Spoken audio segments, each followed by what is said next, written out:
Senior White House officials condemn Republican presidential candidate Donald Trump's proposal to ban Muslims from entering the United States. Prime Minister Benjamin Netanyahu names Yossi Cohen the head of the National Security Council as the 12th head of the Mossad.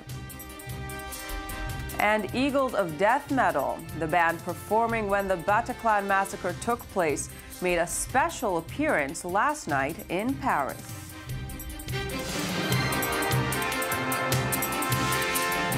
Good morning. You're watching I-24 News, here with this morning's headlines. Senior White House officials lined up Monday to condemn Republican presidential frontrunner Donald Trump's proposal to ban Muslims from entering the United States. White House spokesman Josh Earnest called Trump's outburst cynical, saying it was contrary to U.S. values and interests. Trump on Monday called for a ban on Muslims entering the United States in the most dramatic response by a candidate to last week's California shootings. ABC News has more. We're going to build a wall. It will be a real wall.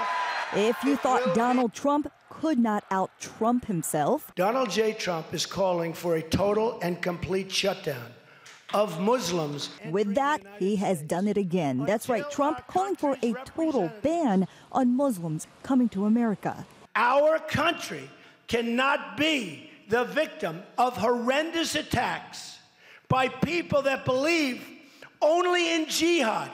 They have no respect for human life. This less than 24 hours after President Obama called for more tolerance for Muslims following the San Bernardino massacre. It's our responsibility to reject proposals that Muslim Americans should somehow be treated differently. Trump's proposal condemned by the nation's largest Muslim organization. His ideas are not just unconstitutional, they are un-American. Have we learned anything from history, Mr. Trump? It is also sparking a fiery debate on both sides. Jeb Bush calling Trump unhinged, Governor Chris Christie saying this is ridiculous, and Hillary Clinton tweeting in part, this is reprehensible. The stunning call coincidentally comes on the same day new Iowa polls show Senator Ted Cruz on the rise, perhaps in part by his answer for ISIS. We will carpet bomb them into oblivion. Meanwhile, investigators found out that the suspected couple who killed 14 people and injured 21 others in the deadly San Bernardino shooting had participated in target practice before the attack. The FBI said this on Monday. In the latest revelation, Fox News reported that a $28,500 deposit was made to Syed Farouk's bank account from webbank.com, some 2 weeks before he and his wife Tashfeen Malik carried out the San Bernardino massacre. Farouk, a U.S.-born citizen who worked for the county public health department, and his wife, a Pakistan national, were killed in a face-off with police hours after the attack. We do have evidence that both of these subjects did some participated in target practice in some ranges within the metro area or within the Los Angeles area.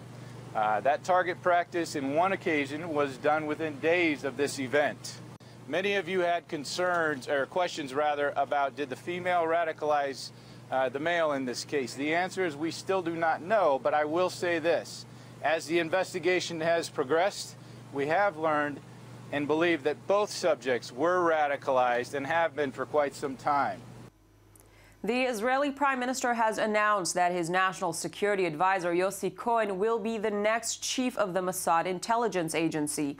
Cohen, 54 years old, served in the Mossad for over 30 years and was deputy head of the agency until he was appointed head of the National Security Council in 2013.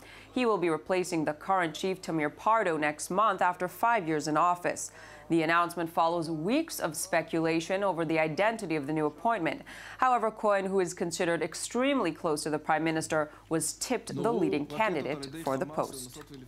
The Mossad is an operational body and an intelligence body which sometimes also paves the way to international relations, specifically with states with which we have no official ties. A U.S. official pointed fingers at Russia as the force that likely carried out strikes in Syria Monday, which killed 3 government troops. This despite widespread blame on the U.S.-led coalition fighting the Islamic State.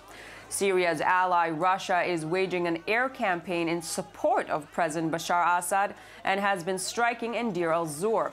While Russia's air raids have hit some Islamic State targets, the U.S. says most of them have hit other foreign-backed rebel groups.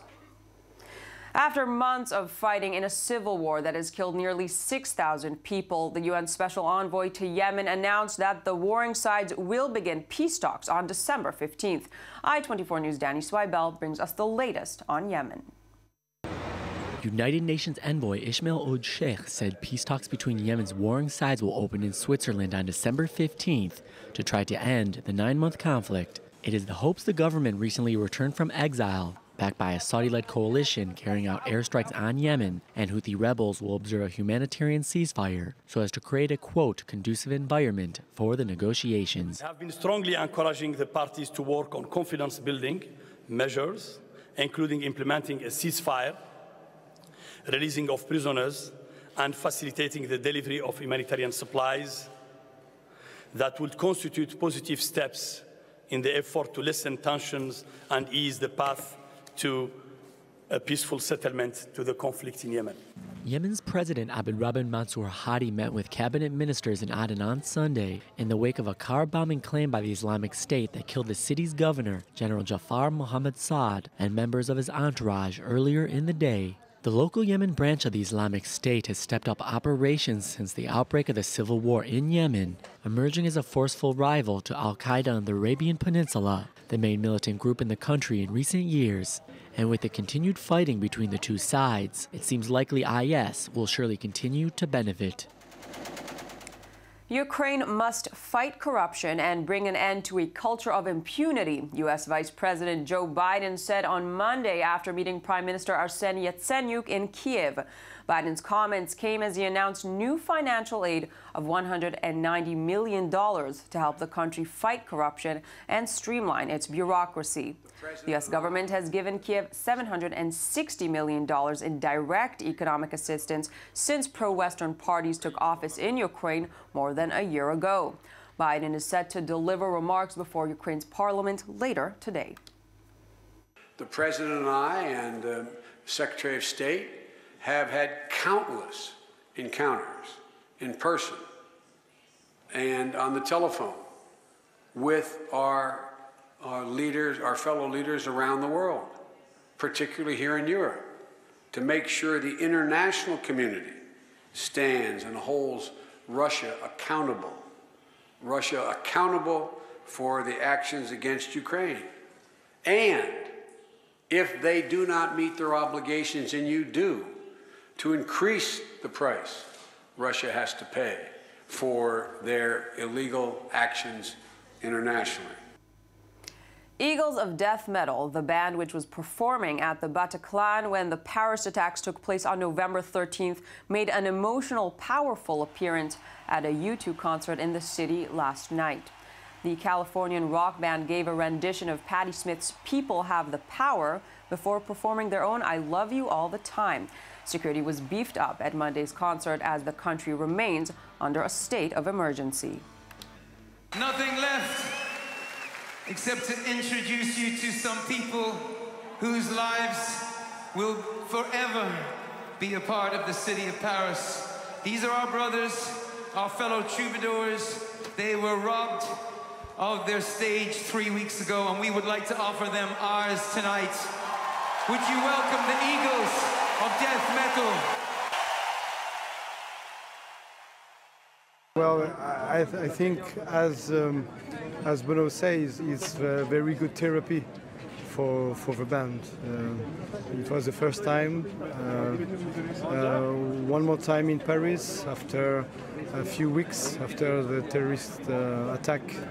And I think it's very good for us and for there. And well, it was a very emotional moment for me. It was pretty strange because the bad things happened 3 weeks ago, and to see them alive, making rock and roll, it was kind of strange. And that wraps up our news bulletin. More headlines in just 20 minutes. Thank you for watching.